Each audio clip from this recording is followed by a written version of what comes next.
욕심을 버리지 못한 여로보암이라는 제목을 가지고 말씀을 나누고자 합니다.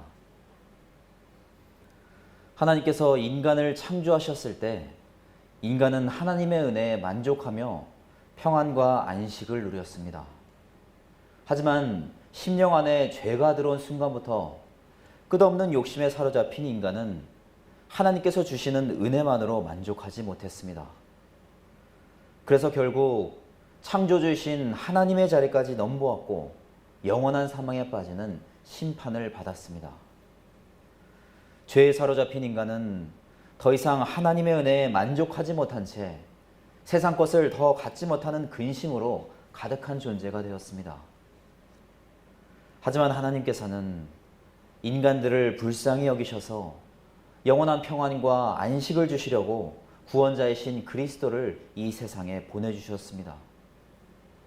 이제는 그리스도를 나의 주로 고백하고 마음속에 있는 근심과 걱정을 모두 주님 앞에 내려놓을 때 세상의 욕심으로부터 자유로울 수 있는 것입니다.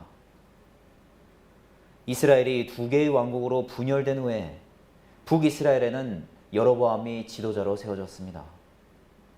여로보암은 솔로몬 왕의 신하인 느밧과 스루아 사이에서 태어났으며 일반적으로 느밧의 아들 여로보암으로 소개됩니다. 그는 북이스라엘의 왕이 된 이후에 이스라엘의 종교적이고 정치적인 중심지인 세겜을 수도로 세우고 거주지로 삼았습니다.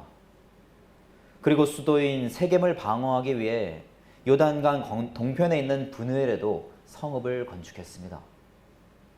브누엘은 하나님의 얼굴이라는 뜻을 가지고 있으며 과거 야곱이 하나님의 천사와 씨름한 뒤 이스라엘로 이름을 바꾸고 하나님의 축복을 약속받았던 장소입니다. 비록 이스라엘은 분열되었지만 여로보암은 하나님께서 맡기신 10지파를 잘 다스려서 하나님께서 원하시는 방향으로 북이스라엘을 이끌어야 했습니다. 솔로몬의 무리한 건축 사업으로 고통받았던 백성들을 위로하고 섬기며 그들의 신앙이 흔들리지 않도록 하나님께 인도하는 것이 그의 사명인 것입니다. 하나님께서는 여로보암에게 하나님의 율례와 명령을 잘 지키면 그의 집안을 다윗처럼 견고하게 세울 것이라고 분명하게 약속하셨습니다. 아마도 하나님께서는 그가 르호보암의 악한 인격과 성품을 따르지 않기를 원하셨을 것입니다. 하지만 왕위에 오른 여로보암은 북이스라엘 백성들이 남유다로 돌아갈지 모른다는 생각에 불안해했습니다. 열왕기상 12장 26절에서 27절에 그의 마음에 스스로 이르기를 나라가 이제 다윗의 집으로 돌아가리로다. 만일 이 백성이 예루살렘에 있는 여호와의 성전에 제사를 드리고자 하여 올라가면 이 백성의 마음이 유다 왕 된 그들의 주 르호보암에게로 돌아가서 나를 죽이고 유다의 왕 르호보암에게로 돌아가리로다 하고, 여로보암은 백성들이 제사를 드리기 위해 예루살렘 성전으로 가다 보면 그들의 마음이 유다 왕 르호보암에게 향할 것이라고 생각했습니다. 그리고 결국 자신은 죽임을 당하고 모든 백성들을 르호보암에게 빼앗길까 염려한 것입니다. 그래서 여로보암은 2개의 금송아지를 만들어 북이스라엘 땅에 두고 이 금송아지가 이스라엘을 애굽에서 인도하신 하나님이라고 전했습니다. 더 이상 예루살렘 성전에 가지 말고 금송아지에게 제사를 지내라고 선포한 것입니다. 여로보암은 두려운 마음에 순간적인 실수로 이런 악행을 저지른 것이 아닙니다. 그는 힘과 권력을 유지하기 위해서 자기를 따르는 자들과 의논하여 금송아지를 만드는 계획을 세웠고 그것이 하나님께 죄가 되는 것을 알면서도 백성들에게 강요한 것입니다. 여로보암은 금송아지를 북이스라엘의 남쪽 경계인 베델과 북쪽 경계인 단에 세웠습니다. 베델은 하나님의 집이라는 뜻을 가지고 있으며 과거 아브라함과 야곱이 제단을 쌓고 하나님께 경배를 드렸던 장소입니다. 그리고 사사시대에는 이곳에 법궤가 있었기 때문에 이스라엘의 종교적인 중심지였습니다. 하지만 여로보암이 금송아지를 세운 이후로 베델은 타락된 장소가 되었습니다. 북이스라엘 선지자 아모스와 호세아는 이곳의 우상 숭배를 지적했고, 특히 호세아 선지자는 우상 숭배의 집이라는 뜻을 가진 벳아웬이라는 이름으로 바꿔 불렀습니다. 단은 본래 가나안의 주요 도시인 라이스였지만 사사시대에 단지파가 정복한 이후에 도시 이름을 자신들의 지파 이름을 따서 단이라고 불렀습니다. 단지파는 이곳에 자신들을 위한 신상을 세우고 우상 숭배를 했기 때문에 이건 역시 오래전부터 영적으로 타락한 장소였습니다. 여로보암은 우상과 함께 산당까지 지었고 백성들이 산당에서 제사를 지내게 했습니다. 산당은 성전 건축 이후에 반드시 부숴야 하지만 그는 오히려 의도적으로 산당을 지은 것입니다. 이처럼 여로보암 한 명의 타락으로 그가 다스리던 수많은 이스라엘 백성들이 하나님과 멀어졌습니다. 하지만 여로보암의 악행은 여기에서 끝나지 않았습니다. 그는 성전에서 드리던 제사와 비슷하게 보이려고 새로운 제사장을 세우고 절기 날짜도 새롭게 지정했습니다. 율법에서는 레위 지파 중 아론의 후손들만 제사장 직분을 수행할 수 있다고 분명하게 말씀하고 있습니다. 하지만 여로보암은 레위 지파 대신 제사장이 되기를 희망하는 일반인들을 산당의 제사장으로 세웠습니다. 레위인들은 12지파에게 성읍을 분배받았기 때문에 분명 북이스라엘에도 레위지파 제사장들이 있었습니다. 그러나 여로보암은 각종 우상 숭배와 산당 제사를 위해 그들의 직분을 파면시키고 일반인들을 제사장으로 세운 것입니다. 역대하 11장 13절에서 15절에 온 이스라엘의 제사장들과 레위 사람들이 그들의 모든 지방에서부터 르호보암에게 돌아오되 레위 사람들이 자기들의 마을들과 산업을 떠나 유다와 예루살렘에 이르렀으니 이는 여로보암과 그의 아들들이 그들을 해임하여 여호와께 제사장의 직분을 행하지 못하게 하고 여로보암이 여러 산당과 순념소 우상과 자기가 만든 송아지 우상을 위하여 친히 제사장들을 세움이라. 여로보암의 탄압으로 제사장들과 레위인들은 자신들의 성읍을 버리고 고향을 떠나 남유다로 이주했습니다. 제사장 직분은 하나님께서 레위인들에게 감당하라고 세우신 법입니다. 하지만 여로보암은 백성들이 하나님의 말씀과 율법을 듣지 못하도록 자기 마음대로 그들의 직분을 빼앗고 쫓아내는 것입니다. 여로보암은 이뿐만 아니라 율법에 7월 15일로 지정되어 있는 절기 날짜를 한 달 뒤인 8월 15일로 바꿔 지정했습니다. 이스라엘은 중요한 3대 절기인 6월절, 77절, 장막절이 있는데 여로보암이 날짜를 바꾼 절기는 장막절입니다. 장막절은 초막절이라고도 불리며 출애굽 당시 40년의 광야 생활 동안 지켜주신 하나님의 은혜에 감사하는 절기였습니다. 그래서 이스라엘 백성들은 일주일 동안 초막을 짓고 온 가족이 그곳에 거하며 절기를 지켰습니다. 또한 이 시기는 올리브와 포도를 거두며 1년 중 마지막 추수를 하는 시기였기 때문에 한 해 동안의 추수를 도우신 하나님께 감사를 드리는 수장절이기도 했습니다. 그래서 고대에는 장막절이 이스라엘의 3대 절기 중 가장 큰 명절이었습니다. 여로보암은 하나님께서 말씀하신 율법을 완전히 무시하고 오직 자기 소견대로 모든 제사 형식을 바꿨습니다. 백성들이 금송아지를 숭배하고 율법을 무시하며 우상에게 제사를 지내게 함으로써 그들을 영적 사망의 길로 이끈 것입니다.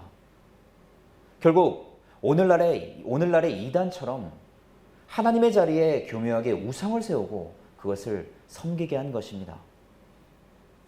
세상의 수많은 이단들은 기독교와 동일하게 하나님의 이름을 부르고 성경 말씀을 이야기하지만 거짓 복음으로 영혼들을 하나님으로부터 멀어지게 합니다. 영적 분별력이 없는 사람들을 교묘하게 유혹함으로써 그들을 사망의 길로 이끄는 것입니다. 하지만 이러한 사단의 역사는 하나님을 믿지 않는 사람들뿐만 아니라 성도들에게도 동일하게 일어납니다. 그렇기 때문에 성도들 역시 말씀을 중심에 세우고 판단하며 영적으로 깨어있는 자들로 살아야 하는 것입니다. 만약 여로보암이 하나님의 약속을 믿고 율법과 명령을 잘 지켰다면 그는 예루살렘 성전에서 하나님을 경배해야 한다고 백성들에게 가르쳤을 것입니다. 그럼 하나님께서는 북이스라엘 백성들이 여로보암을 잘 따르고 섬길 수 있도록 그를 세우셨을 것입니다. 하지만 그의 어리석은 욕심은 자신뿐만 아니라 백성들까지 타락시켰습니다. 하나님의 말씀을 아는 자들은 모두 나라를 떠났고 북이스라엘에는 거짓된 신앙을 가진 자들만 남았습니다. 이로써 여로보암 때부터 시작된 영적 타락은 돌이킬 수 없는 결과를 낳고 말았습니다. 믿음의 계보가 이어지지 못했기 때문에 이후에 세워진 북이스라엘 왕들은 모두 타락했고 우상 숭배는 나라가 멸망하는 순간까지 지속되었습니다. 타락한 북이스라엘 왕들을 소개할 때 느밧의 아들 여로보암의 길로 행했다는 것을 보면 여로보암의 영적 타락이 북이스라엘에 얼마나 큰 영향을 끼쳤는지 알 수 있습니다. 그럼에도 불구하고 하나님께서는 남유다의 선지자를 보내셔서 여로보암이 돌이킬 수 있는 기회를 주셨습니다. 이미 타락할 대로 타락한 북이스라엘에는 하나님의 말씀을 가진 자들이 없었기 때문에 남유다에서 선지자를 보내신 것입니다. 하나님께서는 유다 선지자를 금송아지 우상에 있는 베델로 보내셨고 마침 여로보암은 제단에서 분향하며 제사를 지내고 있었습니다.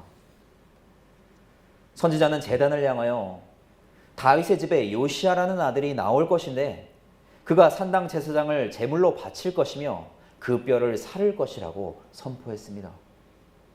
그리고 이 선포가 하나님의 말씀이라는 증거로 제단이 갈라지며 그 위에 있던 재가 쏟아질 것이라고 외쳤습니다. 여로보암은 유다 선지자가 전하는 말씀을 듣고 분노하며 그를 잡으려고 손을 뻗었지만 여로보암의 손은 그대로 말랐습니다. 그리고 그 순간 선지자의 말처럼 제단이 갈라지면서 재가 쏟아져 내렸습니다. 하나님께서는 여로보암이 직접 눈으로 보고 경험하게 하심으로써 하나님의 말씀이 사실임을 알리셨습니다. 그렇기 때문에 그는 하나님의 뜻을 깨닫고 하나님 앞에 자신의 죄를 고백하며 회개해야 했습니다. 하지만 이미 화인 맞은 심령이 된 여로보암은 말씀의 증거를 직접 보며 경험했음에도 불구하고 회개하려는 마음이 전혀 없었습니다. 여로보암은 조금 전까지만 해도 하나님의 말씀을 선포하던 선지자에게 분노했지만 지금은 당장 자신에게 임한 심판을 해결해달라고 하나님의 은혜를 간구했습니다. 그리고 선지자의 기도로 말랐던 손이 낫게 되자 선지자에게 예물을 챙겨줄 테니 자신과 함께 궁전에 가서 먹고 마시자고 제안했습니다. 여로보암은 심판의 말씀이 임했을 때에는 분노하다가 정작 자신에게 심판이 임하자 은혜를 간구하는 이기적이고 완악한 자였습니다. 심령의 중심에 자신을 세웠기 때문에 하나님을 그저 자신에게 은혜를 주는 신으로만 생각한 것입니다. 이처럼 우상을 섬기면서 타락한 그의 신앙은 이스라엘의 10지파를 허락하신 하나님을 한낱 우상의 자리로 끌어내렸습니다. 열왕기하 23장 15절에서 16절에 또한 이스라엘에게 범죄하게 한 느밧의 아들 여로보암이 베델에 세운 제단과 산당을 왕이 헐고 또 그 산당을 불사르고 빻아서 가루를 만들며 또 아세라 목상을 불살랐더라. 요시야가 몸을 돌이켜 산에 있는 무덤들을 보고 보내어 그 무덤에서 해골을 가져다가 제단 위에서 불살라 그 제단을 더럽게 하니라. 이 일을 하나님의 사람이 전하였더니 그 전한 여호와의 말씀대로 되었더라. 유다 선지자가 여로보암에게 전한 하나님의 말씀은 300년이 지난 요시야 왕 때 완전하게 성취되었습니다. 유다 왕국의 16대 왕인 요시야는 대대적인 종교개혁을 단행하면서 여로보암이 세운 제단과 산당을 모두 제거했습니다. 이로써 하나님께서는 타락한 북이스라엘 향한 심판의 말씀을 성취하신 것입니다. 여로보암은 북이스라엘의 왕이 되기 전까지는 궁전 보수를 관리하는 감독관으로서 자신의 사명에 최선을 다하는 성실한 백성이었습니다. 하지만 하나님께 이스라엘의 열지파를 받는 순간 그의 심령 안에 하나님의 백성을 모두 소유하려는 욕심이 들어갔습니다. 그리고 그 욕심이 자신뿐만 아니라 북이스라엘 백성들을 영원한 사망으로 이끈 것입니다.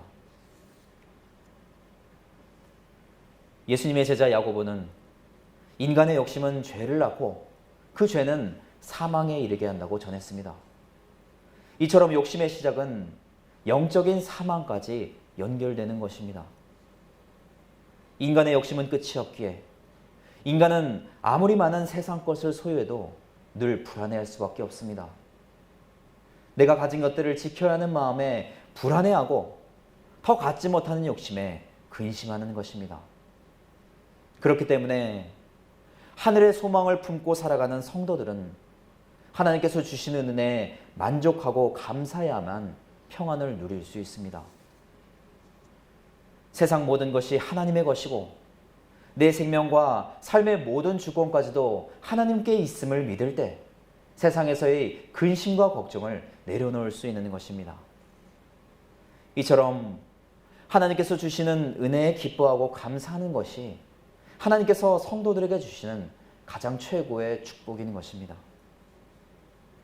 성도들이 세상의 욕심을 버리고 심령이 가난한 자로 살아갈 때 하나님께서는 그 심령을 하나님의 사랑으로 가득 채우십니다.